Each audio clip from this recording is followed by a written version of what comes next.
Vale, pues estamos grabando. Bueno, pues buenas tardes a todos y bienvenidos a un nuevo seminario de investigación del IOBA. En esta ocasión el ponente es el doctor Alfredo Olgueras López.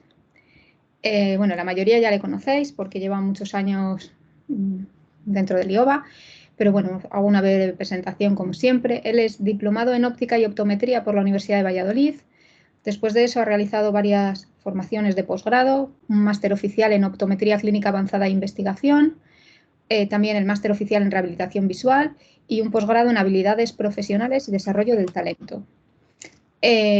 Además de esto, desde hace solo unas semanas es doctor en Ciencias de la Visión por la Universidad de Valladolid y actualmente está trabajando en el IOBA como investigador postdoctoral de la Junta de Castilla y León. Durante todo este tiempo, él ha participado en varios proyectos de investigación relacionados con la conducción y la calidad de visión. Y bueno, un poco sobre eso nos va a hablar. Nos va a hablar sobre el tema de su tesis doctoral y el título del seminario que nos va a impartir hoy es Influencia del deslumbramiento en la conducción nocturna en pacientes con facoesclerosis. Así que nada, pues sin más, cuando quieras, Alfredo, muchas gracias y cuando quieras puedes comenzar. Gracias, Laura, por la presentación y por invitarme a impartir el seminario. En este seminario lo que voy a presentar es la investigación que hemos realizado en el grupo de cirugía refractiva y calidad de visión del IOBA en el que trabajo, que ha dado lugar a, como dice Laura, a mi tesis doctoral. Se titula Influencia del deslumbramiento en la conducción nocturna en pacientes con facoesclerosis, y un poco la idea o lo que me gustaría que quedara como mensaje es tratar de identificar qué es lo que pasa o qué sucede en las personas de edad avanzada cuando conducen por la noche, porque según pasan los años hay muchas que manifiestan una pérdida en las capacidades en la conducción nocturna. Y por otro lado, qué medidas o de qué manera subjetiva u objetiva podemos evaluar a través de la visión realmente el impacto de ese deterioro. Entonces, bueno, comenzaremos diciendo que el estudio del envejecimiento del ser humano resulta muy relevante, dado que todos conocemos el cambio, la transformación demográfica que se está produciendo a nivel mundial, donde hace apenas 10 años un 20% de la población eran personas mayores de 60 años y se estima que este porcentaje vaya en aumento, llegando a ser casi un doble, el doble, casi el 40% para el año 2050. Sabemos que el envejecimiento lleva asociados una serie de cambios y trastornos que son inevitables, como por ejemplo a nivel neurológico, que la capacidad del cerebro para transmitir señales y comunicarse se ve reducida, o a nivel musculoesquelético, el envejecimiento normal está caracterizado por una disminución de la masa ósea y muscular y un aumento de la adiposidad. Y los sentidos no se libran de sufrir este detrimento, estos cambios con el paso de los años, como pueden ser la hiposmia, que es la disminución para detectar olores, o la presbiacusia, que son las pérdidas auditivas, especialmente en los tonos altos. Y asimismo, pues, la vista no se ve exenta de sufrir este deterioro durante el envejecimiento con cambios como los que explicamos ahora.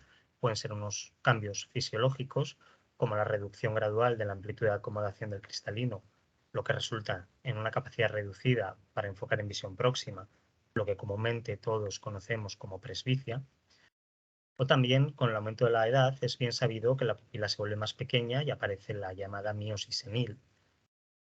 En cuanto a cambios patológicos, inevitablemente tenemos que hablar de la catarata, que es el resultado de la opacificación de una de las porciones o de varias de las porciones del cristalino. Pero también podemos emplear el término facoesclerosis cuando no existe un grado de catarata desarrollado, sino lo que existe es una ligera pérdida de transparencia propia del paso de los años. Insisto que no llega a ese grado de catarata. Otro concepto análogo a este de facoesclerosis puede ser el síndrome de disfunción del cristalino.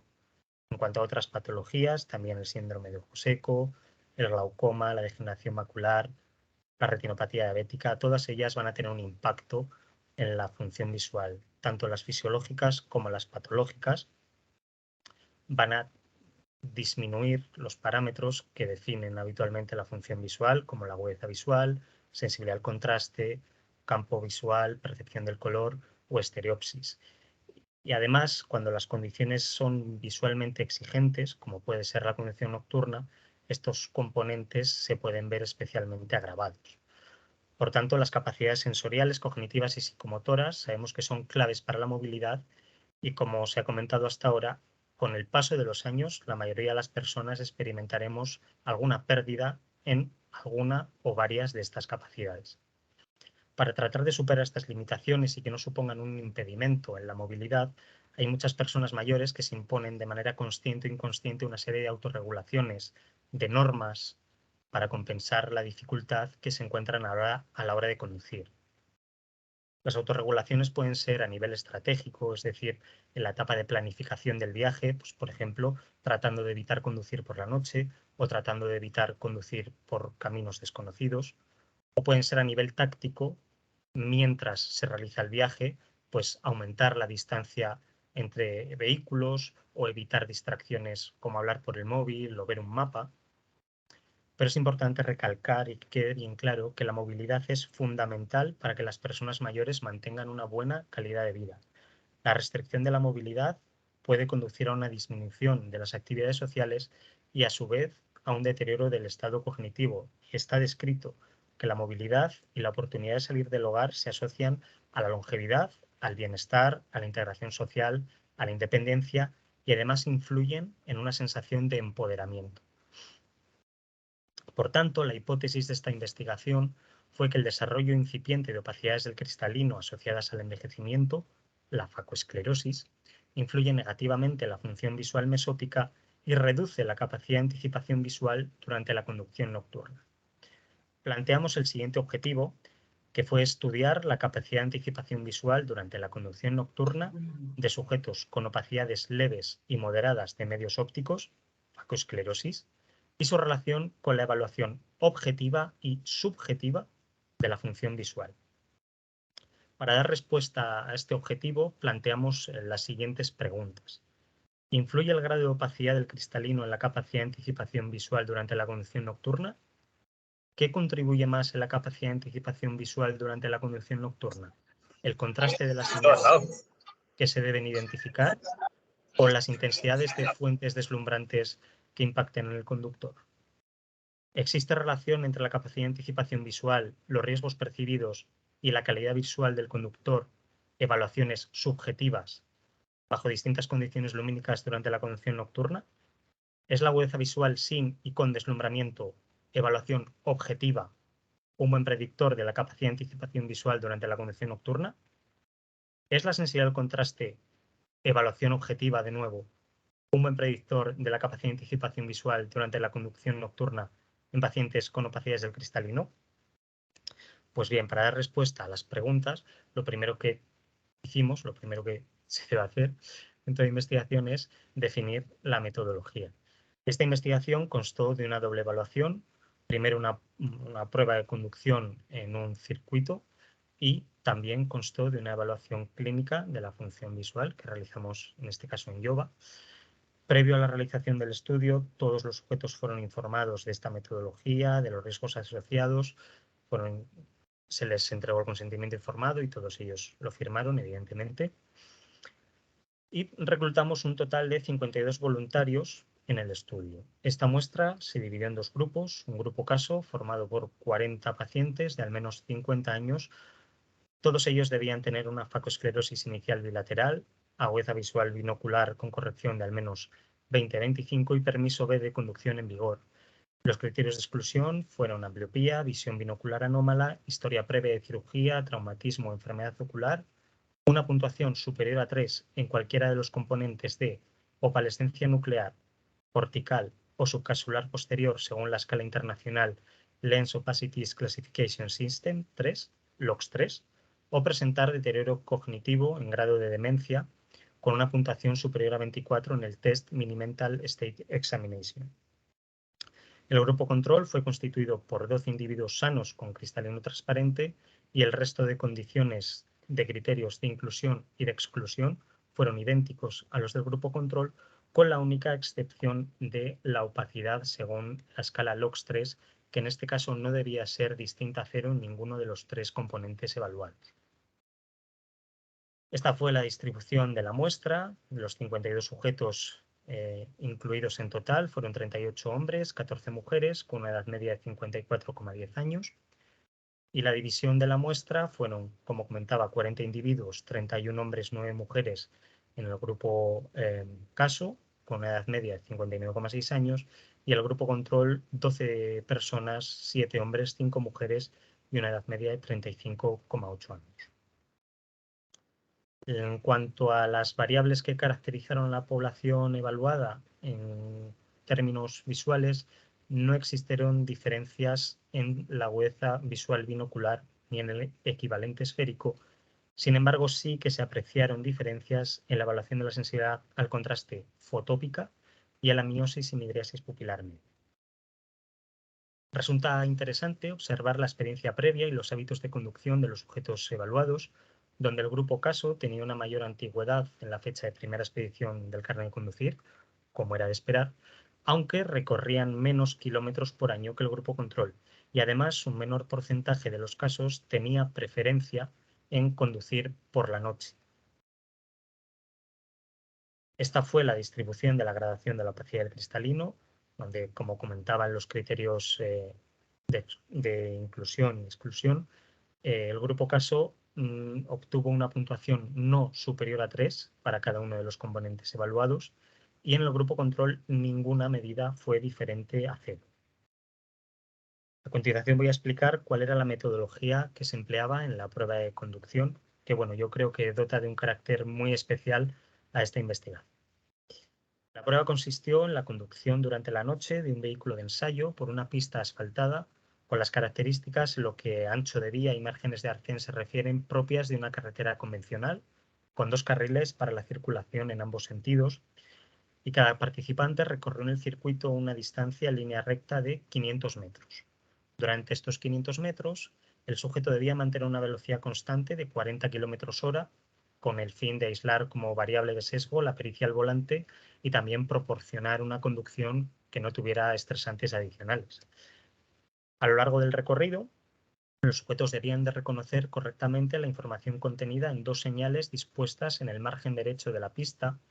Lo que simulaban estas señales eran ser señales, patrones propios de esta carretera convencional, con lo cual estaban situadas a las mismas distancias que se sitúan las señales de una carretera normal, 70 centímetros del borde de la calzada y 1,5 metros de altura. Los patrones que se debían de reconocer eran letras mayúsculas. Cada conjunto de letras tenía un contraste diferente, alto y bajo. El alto contraste era un 50% de contraste Weber y se ajustó según el vigente en la normativa para la señalización vertical de la instrucción de carreteras, y el bajo contraste tenía un 37% de contraste Weber y fue elegido porque es el mínimo exigido para conductores no profesionales en Alemania. Se situó un vehículo deslumbrante en el sentido opuesto a la circulación del vehículo de ensayo, con el objetivo de reproducir la situación deslumbrante que genera un vehículo circulando por el carril contrario. El vehículo deslumbrante siempre se mantuvo fijo y solo se utilizó, evidentemente, cuando la prueba se realizaba bajo condiciones deslumbrantes. La fuente de iluminación deslumbrante estaba incorporada en la propia instalación de los faros de este vehículo deslumbrante y podía ser representativa o bien de la iluminancia generada por los faros de cruce halógenos o por los faros de cruce xenón. Esto lo lográbamos gracias a la angulación del faro del vehículo deslumbrante y la incidencia en la línea de la mirada del sujeto participante.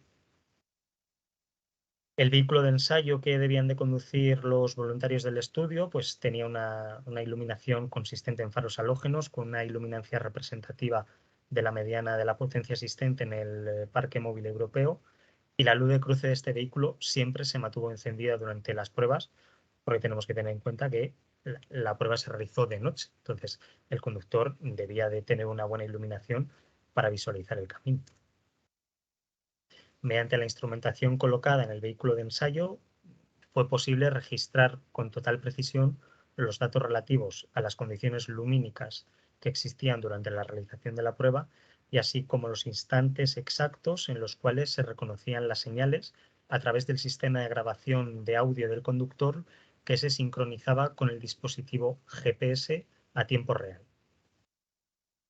La prueba completa constó en 4 vueltas al circuito y en todas ellas los sujetos debían de llevar su corrección habitual en caso de utilizar alguna. Cada participante condujo primero una vuelta de reconocimiento en la cual el conductor debía de adaptarse y familiarizarse con las condiciones experimentales, con el vehículo, acostumbrarse a mantener la velocidad requerida de 40 km por hora y también comprender la tarea que debía realizar. Y en esta vuelta también aprovechábamos para comprobar que la instrumentación del vehículo estaba correctamente sincronizada y que todo funcionaba de manera adecuada. Posteriormente se realizaban 3 vueltas experimentales en las que el sujeto debía de identificar las señales bajo cada una de las siguientes condiciones. Una vuelta sin ningún tipo de deslumbramiento y 2 vueltas con deslumbramiento, una de ellas tipo halógeno y otra de ellas tipo xenón. En esta animación se puede observar pues bueno, el carácter totalmente dinámico que tenía la prueba y cómo según el vehículo se iba aproximando el vehículo de ensayo se aproximaba al vehículo deslumbrante, se incrementaba la intensidad de esa fuente deslumbrante. En las imágenes estáticas de la derecha, en el margen de la calzada se puede observar los patrones, las señales que los sujetos tenían que identificar en la prueba experimental. Tras cada recorrido de los anteriormente mencionados, pues se requería al paciente que respondiera una serie de preguntas basadas en una publicación de Uleper sobre la apreciación subjetiva de riesgo en cuanto a la inseguridad, la preocupación, la probabilidad de estar implicado en un accidente y la probabilidad de resultar herido en un accidente de tráfico si en el futuro se encontraran en una situación como cada una de las que acababan de experimentar. También, al finalizar cada una de las vueltas experimentales, bajo condiciones deslumbrantes, las vueltas halógeno y xenón, se cuestiona a los sujetos acerca de la sensación de incomodidad que producía ese deslumbramiento utilizando la escala de Bohr. Esta escala otorga valores entre 1 y 9 según el malestar inducido por el deslumbramiento, siendo 1 un nivel insoportable y 9 imperceptible. También se realizó una batería de pruebas para completar la evaluación. Se midió la agudeza visual de forma monocular y binocular con el optotipo ETDRS a 4 metros, con la misma corrección en caso de que hubiera utilizado alguna en la prueba de conducción en el circuito. La agudeza visual fue evaluada sin deslumbramiento y con deslumbramiento mediante el dispositivo Brightness Acuity Test, el BAT, que tiene 3 intensidades deslumbrantes. También se realizó una refracción subjetiva y objetiva. Tras un periodo de 10 minutos de adaptación a la iluminación ambiental mesópica, se llevó a cabo una evaluación de la dinámica pupilar en condiciones de alta y baja iluminación. Se evaluaron las aberraciones ópticas corneales y la presión intraocular también fue medida. Evaluamos la calidad de visión mediante el cuestionario Quality of Vision, el cual pregunta sobre 10 síntomas visuales y para su correcta interpretación los datos fueron procesados por el autor del cuestionario, Cole McAlinden, previo al análisis estadístico, ya que sus valores han de ser transformados en una escala de 0 a 100, donde valores más altos corresponden con peor calidad de visión. Mediante la versión adaptada y validada de España del Test Mini-Mental State Examination, se evaluó la posible existencia de deterioro cognitivo en los participantes. Y todos los participantes también fueron examinados para descartar que hubiera otra patología distinta a la opacidad del cristalino. El grado de opacidad del cristalino se evaluó analizando los valores de los componentes de opalescencia nuclear, cortical y subcapsular posterior, de acuerdo con el LOX3. Para gradar estos componentes, se comparó la imagen visualizada mediante lámpara de hendidura con la imagen creada para su graduación contenida en la publicación original que aquí se muestra. Por último, también evaluamos la sensibilidad al contraste mesópica utilizando el simulador de laboratorio denominado Ioba-Axen CST, que está basado en un test Pellier-Robson. Este dispositivo lo que está diseñado es para remediar una situación en la que el conductor circularía de noche por una carretera convencional con las luces de cruce de su vehículo como única fuente de iluminación, como sucede en la prueba de circuito, y se encuentra con otro automóvil con sus luces de cruce encendidas, halógeno-xenón, aproximándose por el carril contrario, como ocurre en el circuito de conducción. Este simulador está ubicado en una sala totalmente oscura, sin ventanas y con las paredes revestidas con papel antirreflectante, de tal manera que la única iluminación existente es la que se pretende reproducir.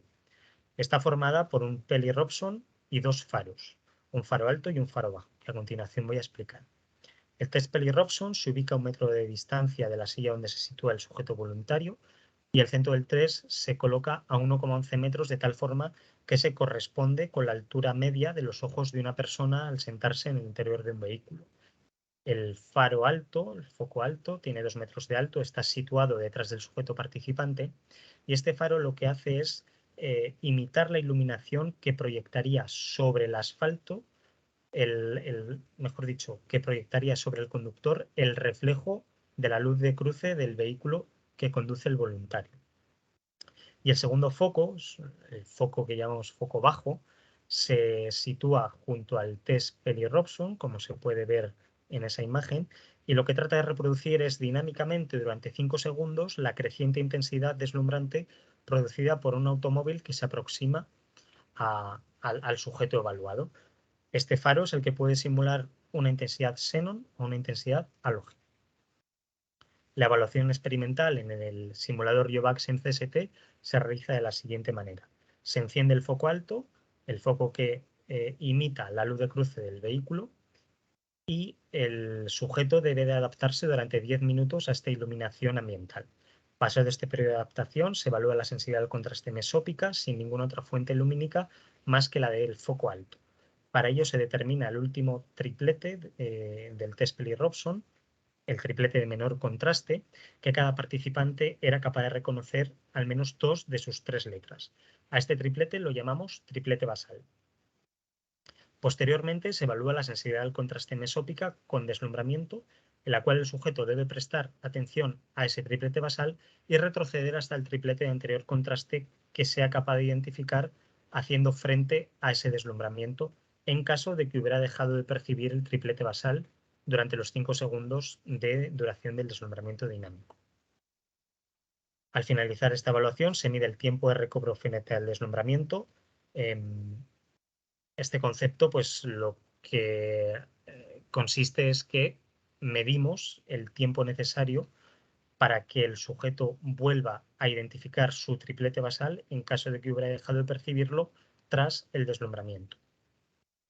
Por último, mediante la escala de Bohr, igual que en el circuito de conducción, evaluamos el malestar ocasionado por el deslumbramiento.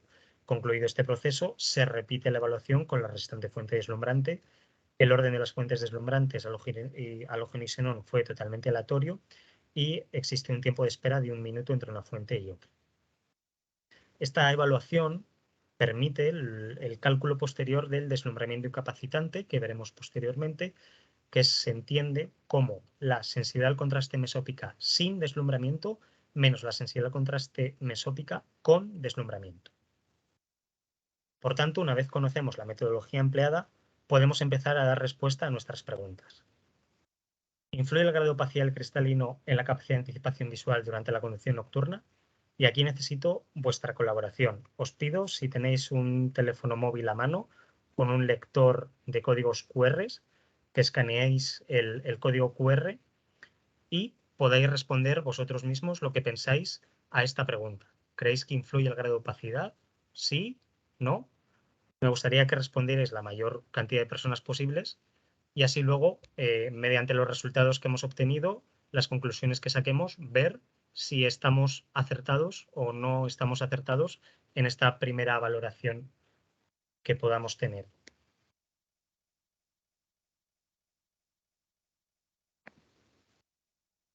Vale, no sé si lo veis correctamente, ahí vais respondiendo. Vamos a ver unos segundos más. Parece que hay unanimidad en las respuestas, todo el mundo piensa que sí, que influye.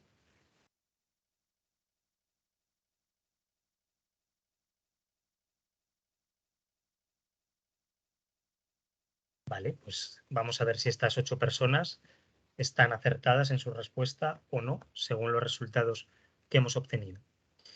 Bien, Respecto a las distancias de reconocimiento de letras con alto contraste, la media fue 3 veces mayor, significativa, para el grupo control que para el grupo caso.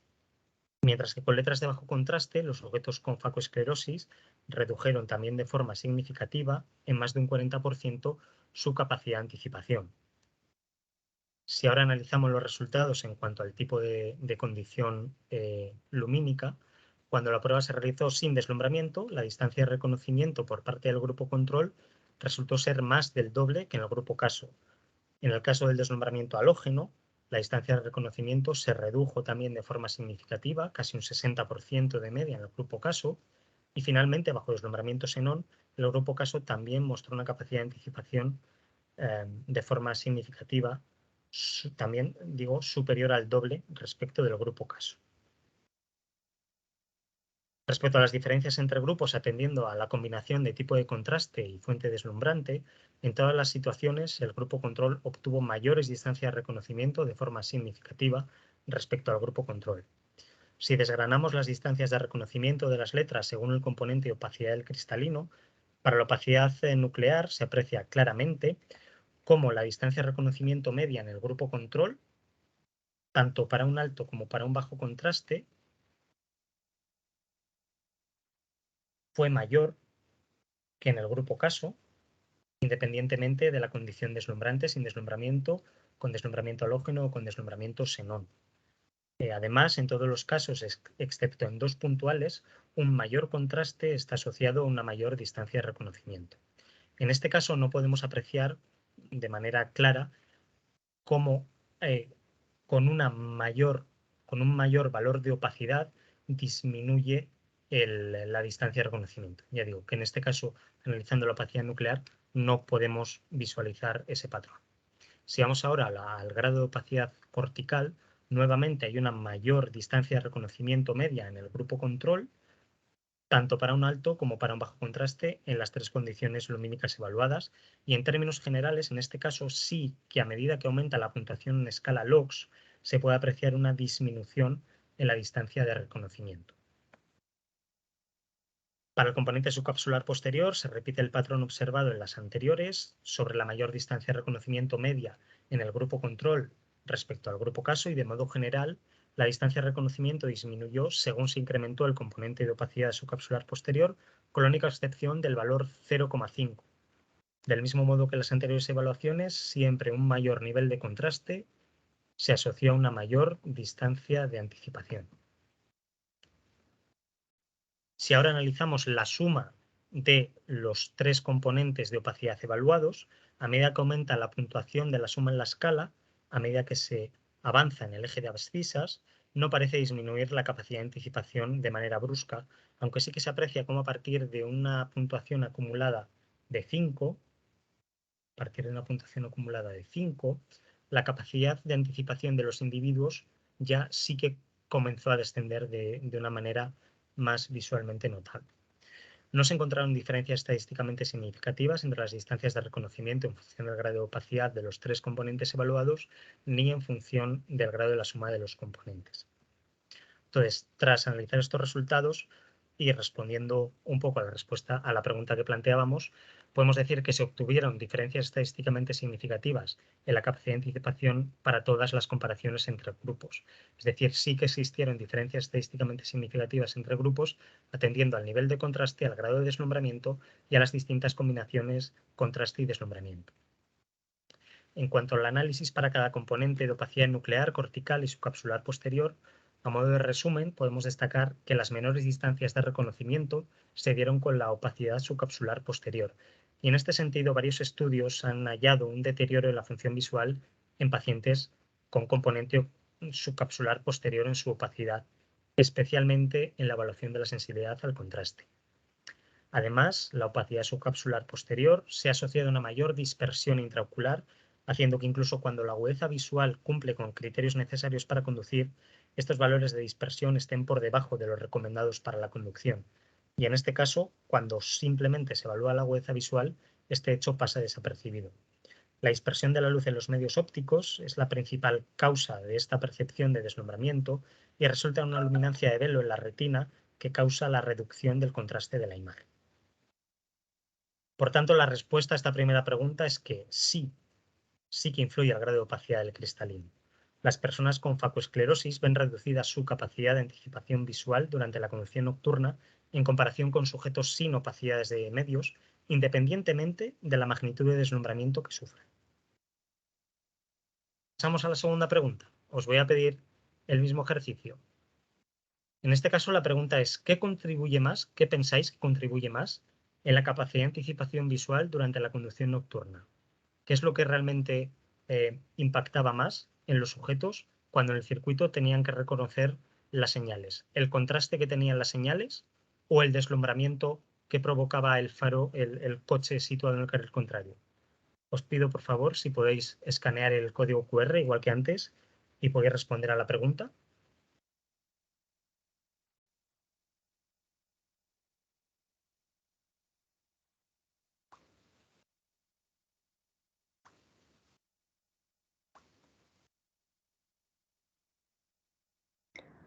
Alfredo, ¿Sí? por lo menos a mí en esta pregunta me dice que tengo que solicitar acceso. Ah, En la de vaya. antes no, pero en esta sí.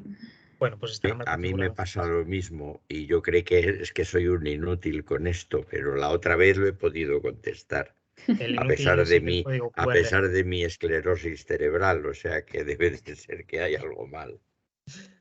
Vamos a pasar a los resultados y damos respuesta a esta pregunta. Lo primero que hicimos fue medir la iluminancia que existía en el momento exacto en el que los participantes reconocían las letras de alto y de bajo contraste. Estos fueron los valores, y el deslumbramiento fue mayor cuando los sujetos estaban bajo un deslumbramiento xenón. Las dos primeras filas se corresponderían a la situación sin deslumbramiento, las dos siguientes a la situación con deslumbramiento halógeno y las dos últimas con deslumbramiento xenón, que es donde más impacto tenía esta fuente lumínica. Al realizar las comparaciones pertinentes entre condiciones deslumbrantes, existieron diferencias significativas entre todas las comparaciones, excepto dos, sin deslumbramiento alto contraste y sin deslumbramiento bajo contraste, y sin deslumbramiento bajo contraste y deslumbramiento halógeno alto contraste.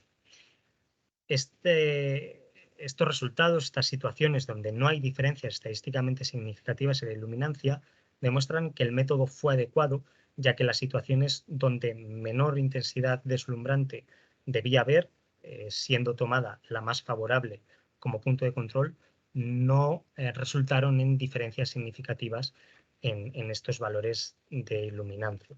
Lo que sí que ocurre con las situaciones más deslumbrantes, las de halógeno y deslumbramiento xenón, donde sí se evidencia un aumento en esa intensidad de la fuente que corresponde con esta diferencia significativa en la iluminancia. Una vez hemos medido la iluminancia, sabemos que estamos realizando bien la prueba, hay diferencias en estos valores. Pasamos, mediante la tabla ya mostrada en el anterior punto, a evaluar los resultados de contraste y deslumbramiento. Si comparamos las distancias de anticipación en función de las condiciones deslumbrantes, no existieron diferencias estadísticamente significativas entre las distancias de reconocimiento para las tres condiciones deslumbrantes, ni en los pacientes con facoesclerosis ni en los sujetos del grupo control. Sin embargo, como se observaba también en el apartado anterior, las diferencias entre grupos para un mismo nivel de deslumbramiento sí que fueron estadísticamente significativas. Pasando al análisis del contraste de las letras a reconocer, sí que existieron, esta vez sí, diferencias significativas tanto en el grupo control y el grupo caso para un mismo contraste alto y bajo, como en el alto y bajo contraste para el grupo caso y el alto y bajo contraste para el grupo control. Si atendemos ahora a las distintas combinaciones de contraste y deslumbramiento, para el grupo caso un mismo deslumbramiento, la mayor distancia de reconocimiento se produjo siempre cuando el contraste de la letra era alto. Si vamos al grupo control, igualmente mayores distancias de anticipación para una misma condición lumínica se dieron con el contraste alto. En este grupo, todas las comparaciones entre alto y bajo contraste, independientemente de la condición lumínica a la que estuvieran asociadas, fueron estadísticamente significativas. Por tanto, podemos extraer que, de modo general, Tanto para el grupo caso como para el grupo control, la condición deslumbrante no resultó tener influencia por sí sola, y en lo que a los niveles de contraste de las letras se refiere, sí que existieron diferencias estadísticamente significativas. Se evidenció una mayor distancia de reconocimiento para las distancias en las que había que reconocer letras de alto contraste, tanto para el grupo caso como para el grupo control. Al incluir cada condición deslumbrante con cada nivel de contraste, las diferencias medias entre grupos oscilaron entre 9,53 y 57,37 metros. Y comparando estos resultados con otras investigaciones análogas, pues por ejemplo, Booth y colaboradores encontraron que la capacidad de los conductores para reconocer peatones, incluso en distintas condiciones deslumbrantes, mejoró enormemente cuando se incrementó el nivel de contraste de estos, lo cual se asemeja a los resultados encontrados en la presente investigación, donde distancias de reconocimiento de las letras fueron mejores cuando el contraste de la letra era mayor. También Booth y colaboradores, en otro estudio, mostraron que las personas mayores reconocieron peatones en movimiento a distancias significativamente más cortas que sujetos jóvenes, reconociéndolos los de mayor edad aproximadamente a la mitad de la distancia de los participantes jóvenes. Perdón. Este porcentaje de 51% se asemeja al encontrado en otras investigaciones análogas en las que la reducción fue cercana al 60% para conductores mayores en comparación con jóvenes. Y si vamos a los porcentajes que obtenemos en nuestra investigación, pues todos ellos se hallan aproximadamente en valores medios de ese 50-60% de estas investigaciones análogas. Cibus y colaboradores sí que hallaron un efecto de la fuente deslumbrante, al contrario que nuestra investigación. Sin embargo, el método que emplearon para la medida de la distancia de reconocimiento podría no haber sido suficientemente adecuado, suficientemente preciso, puesto que lo que ellos hacían es que el sujeto debía de tocar el claxon al reconocer un objeto, no siendo seguro que lo hubiera reconocido correctamente. Entonces comenzaba un tiempo de medida en el que el investigador lo paraba al pasar a la altura del objeto y posteriormente se combinaba con la velocidad, la cual no era constante, por lo que a priori este método dificultaría la precisión de las medidas comparándolo con la exactitud aportada por el sistema GPS que se empleó en nuestra investigación. Por tanto, la respuesta es que el contraste es el que contribuye más, es el que tiene mayor impacto. El nivel de contraste de los elementos a identificar determina principalmente la capacidad de anticipación visual durante la conducción nocturna, tanto en sujetos con opacidades leves del cristalino como sin opacidades, no siendo las fuentes deslumbrantes de moderada intensidad tan influyentes en la magnitud de dicha anticipación. Vamos con la tercera pregunta. Vamos a intentar a ver si ahora deja responder. ¿Existe relación entre la capacidad de anticipación visual, los riesgos percibidos y la calidad visual? Evaluaciones subjetivas del conductor bajo las distintas condiciones lumínicas durante la conducción nocturna. Aquí también nos pide acceso, ¿eh? Eso. Por lo menos a mí me pide acceso. A mí también, sí. Sí, o sea que... Vale. Bueno, pues lo dejaremos para otra presentación, entonces, las preguntas. Los resultados de esta parte de la investigación arrojan que cuando no existió un deslumbramiento se hallaron relaciones significativas, pero principalmente de carácter interno, entre distancias de reconocimiento, percepción subjetiva de riesgo y cuestionario de calidad visual. Cuando había un deslumbramiento halógeno, igualmente se encontraron estas relaciones significativas, pero internas, entre las evaluaciones subjetivas. Y también con deslumbramiento xenón se repetían los hallazgos significativos de carácter interno entre distancias de reconocimiento, percepción subjetiva de riesgo y cuestionario de calidad visual. Estos resultados nos dan idea de que no hay una relación entre la capacidad de anticipación visual y las respuestas a los cuestionarios subjetivos. Lo que sugiere este hallazgo es que las valoraciones subjetivas realizadas no son determinantes por sí solas a la hora de estimar la capacidad para la conducción. Otras investigaciones que han comparado pruebas de deslumbramiento con síntomas evaluados mediante cuestionarios también han encontrado que no son buenos predictores. La única investigación, que es la más análoga a la presente, es la liderada por Kimlin, quien sí halló una correlación significativa entre evaluación subjetiva y habilidad para conducción cuando existía un deslumbramiento, pero no cuando no había deslumbramiento. La diferencia del cuestionario que utilizaba Kimling es que sí que fue desarrollado específicamente para evaluar la conducción. Por tanto, la respuesta es que no. Los riesgos subjetivos percibidos durante la conducción nocturna, así como la medida subjetiva de la calidad visual, no están asociados a la capacidad de anticipación visual durante la conducción nocturna, por lo que este tipo de evaluaciones deben complementarse con otras pruebas psicofísicas de evaluación de la función visual, independientemente de la presencia de opacidades leves en el cristalino. Pasamos a la cuarta pregunta. En este caso, ¿es la agudeza visual sin y con deslumbramiento una evaluación objetiva, un buen predictor de la capacidad de anticipación visual durante la conducción nocturna? Pues bien, los resultados muestran que en el grupo de sujetos con opacidades iniciales existe alguna relación inversa y significativa puntual entre agudeza visual evaluada con el dispositivo BAT, haciendo frente a un deslumbramiento con una intensidad baja, y 2 distancias de reconocimiento. En el grupo control se observaron correlaciones también inversas y significativas entre distancias de reconocimiento de letras de bajo contraste en condiciones deslumbrantes halógeno y la agudeza visual obtenida con el dispositivo BAT para cada una de sus intensidades baja, media y alta, pero de modo general podemos ver que lo que se encuentran son relaciones significativas muy puntuales. Entonces, de modo general, los hallazgos en esta investigación sugieren una baja relación entre la agudeza visual bajo diferentes intensidades deslumbrantes y su traslación a las distancias de reconocimiento en el circuito de conducción independientemente del grupo evaluado. Este hecho va acorde con otras investigaciones, las cuales mostraron que la agudeza visual no se correlaciona adecuadamente con las habilidades al volante.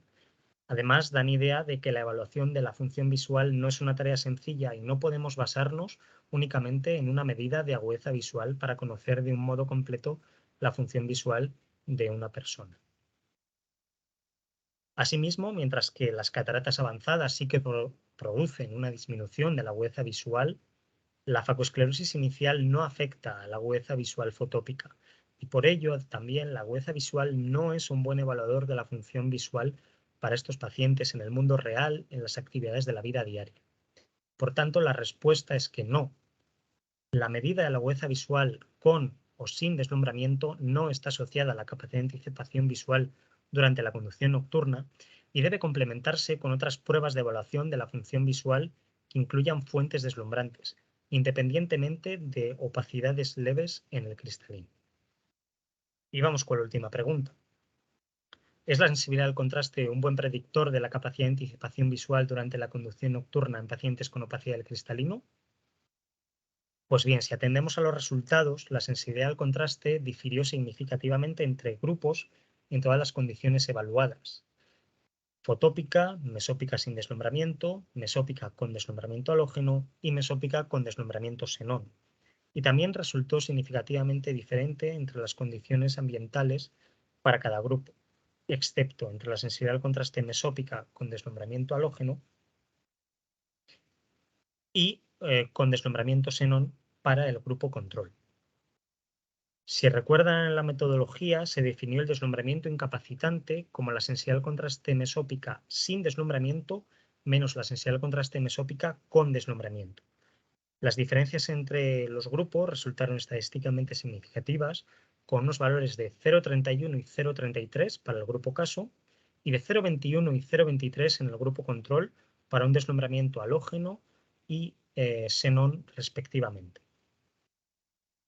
En base a estos resultados, hay estudios previos que también han demostrado que la sensibilidad al contraste es un buen predictor para evaluar la seguridad al volante. Los estudios sí que demuestran que es el mejor predictor para evaluar la capacidad o la habilidad al volante. Los resultados de esta investigación sugieren que la sensibilidad al contraste mesópica añade nueva información a las pruebas clínicas tradicionales de función visual, lo cual está en línea con las conclusiones aportadas en otras investigaciones.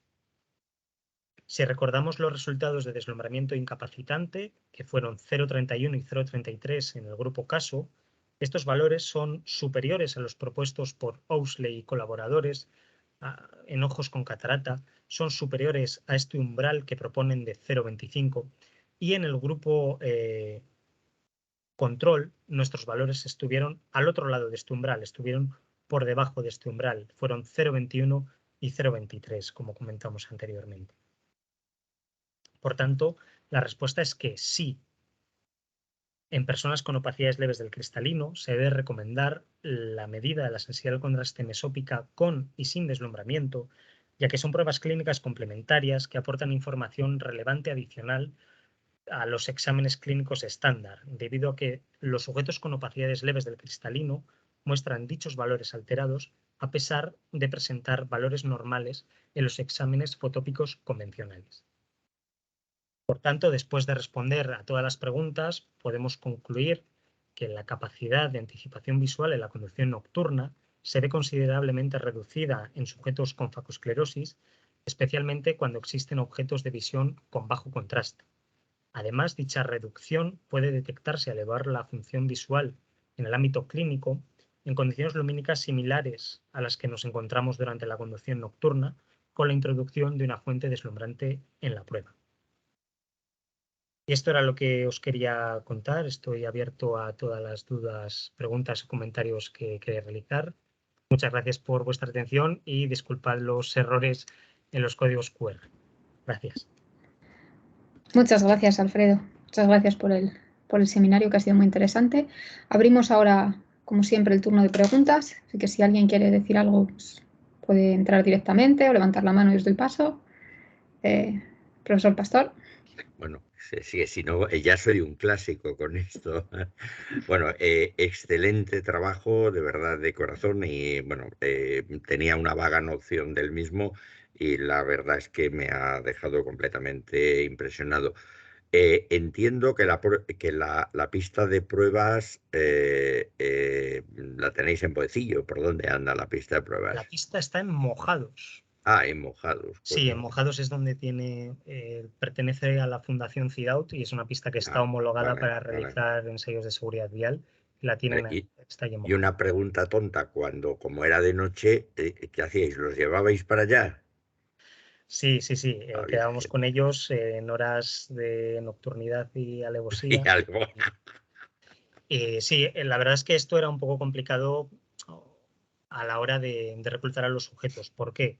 Porque cuando anochece más temprano, que es en otoño, invierno, no era raro que pudiera llover, nevar, que la pista no estuviera en perfectas condiciones para hacer la prueba. Y en verano sí que estaba la pista en condiciones, pero anochecía a las 10, 10 y media, con lo cual era un poco complejo el cuadrar esta situación.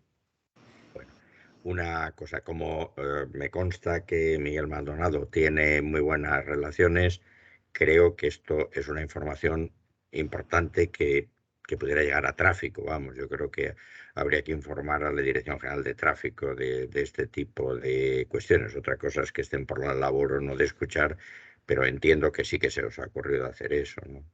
Sí, está totalmente en nuestros pensamientos el que llegue sin duda a las instituciones que son al final responsables de la seguridad. Claro, a mí me parece que sí. O sea, nosotros tenemos una asignatura pendiente en España que es muy seria y que nos causa muchos problemas, ¿no? Es que a partir de una cierta edad, pues se nos acorta el tiempo del carnet de conducir, lo cual es obvio y es normal y nadie se queja de eso, ¿no? Pero si yo tengo renovar el carnet por 3 o por 5 años, que ahora mismo no me acuerdo, y resulta que mañana, Dios no lo quiera, tengo un problema como una degeneración macular asociada a la edad y me quedo incapacitado, mi carnet sigue siendo válido hasta que caduca. O sea, esto es una completa aberración, ¿no? Y no, bueno, lo mismo pasaría con cualquier otra patología ocular, ¿no? Mientras que en países como los países sajones, sabéis que si un oftalmólogo detecta que hay un paciente que tiene este problema, es el oftalmólogo el que tiene la obligación legal de comunicar a la Dirección General de Tráfico que esta persona no puede conducir, porque que decir, te encuentras con, y yo creo que tenemos todavía muchísimo camino por recorrer en cosas como muy básicas. O sea, que yo tenga una prórroga de 3 o 5 años de carnet será si estoy bien, joder, porque si no si me pasa algo intermedias y el carnet no me caduca. O sea, esto es una cosa completamente enloquecida. Y hay gente que te dice, bueno, claro, pero yo aunque no veo, pero como conduzco solo por el pueblo y me lo sé muy bien, y acabo hasta que te encuentres con alguien y te lo lleve por delante, ¿no? Pero vamos, supongo que sois conscientes de esas cosas, ¿no? Sí, sí, sin duda, sin duda. Estamos en Pues eso. enhorabuena de todo corazón y por lo menos por mi parte ha sido un auténtico placer y vamos, me ha tranquilizado bastante que no fuera yo capaz de abrir los códigos QR, que ha habido más gente, porque digo yo, joder, macho, ya la facoesclerosis, la cerebroesclerosis y el móvil esclerosis, que lo tengo fatal. Bueno, muchas gracias, de verdad, y gracias, Laura, por digamos, un curso académico absolutamente excelente y excepcional, como el que has llevado a cabo durante todo este año. Gracias. Muchas gracias. ¿Alguien tiene alguna pregunta más? Bueno, mientras vemos a ver si se anima alguien más. Yo es que, bueno, una de las cosas que te quería comentar va un poco en la línea de lo que ha dicho ya el profesor Pastor. Si consideras que las pruebas que se hacen para renovar, los famosos psicotécnicos para renovar el carnet de conducir, deberían adaptarse un poco teniendo en cuenta esto, para tener en cuenta estas... Deberían, pero eso es una guerra mayor, digamos. Lo que sí que tenemos claro es que la agudeza visual, solo la agudeza visual no vale. No vale. Y que hay evaluaciones como la sensibilidad al contraste, la sensibilidad al contraste o la propia evaluación de la agudeza visual, simulando situaciones propias de la conducción, pues, con un deslumbramiento o si es por la noche en condiciones mesópicas, que sí que serían más adecuadas para hacer ese tipo de pruebas en conductores. Vale. Y otra cuestión, aparte de las diferencias objetivas y con datos que nos has explicado, ¿observabais entre el grupo control y el grupo, los casos con facoesclerosis, alguna diferencia, una forma de conducción? ¿Algo diferencias que notarais entre ellos? Sí. Cuando hacíamos las pruebas en el circuito, sí que es verdad que todos los sujetos tenían que intentar o debían mantener velocidad constante, 40 kilómetros por hora, mientras se realizaba la prueba. Pero sí que es verdad que cuando evaluábamos a sujetos del grupo caso, de los sujetos con facoesclerosis, cuando se iban acercando a la señal que tenían que reconocer, pues bueno, a lo mejor ya no iban a 40, ya iban a 36, a 37. Y también notábamos que ya no iban justo por el medio de la calzada, que se iban un poquito más hacia el borde, acercándose al patrón a reconocer. Entonces, sí que era curioso en algunos sujetos cómo tenían esa regulación mientras conducían para tratar de ver mejor las señales. Sí, era curioso. Sí, eso es lo que nos ha explicado antes, ¿no? De los mecanismos de autorregulación que nos imponemos. Y bueno, pues es muy interesante que a pesar de eso, de reducir un poquitín la velocidad, de echarse un poco, aún así se seguían viendo diferencias. O sea que está claro que esos mecanismos de autorregulación llegan hasta donde llegan. Vale, pues no se anima nadie más a hacer alguna pregunta. No, me parece que no. Pues nada, simplemente darte de nuevo la enhorabuena por ser doctor ya. Las gracias por esta presentación que ha sido, yo creo que súper clara. Y nada, muchísimas gracias por aceptar la invitación y darnos este seminario. Gracias a todos.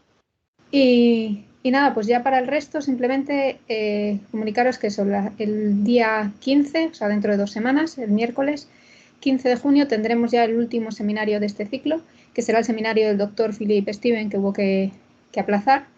Y nada, ya os enviaré la información como siempre, pero bueno, que lo tengáis ya en la agenda, que el día 15 de mayo tendremos el seminario del doctor Philip Steven y ya nos despedimos hasta el próximo curso.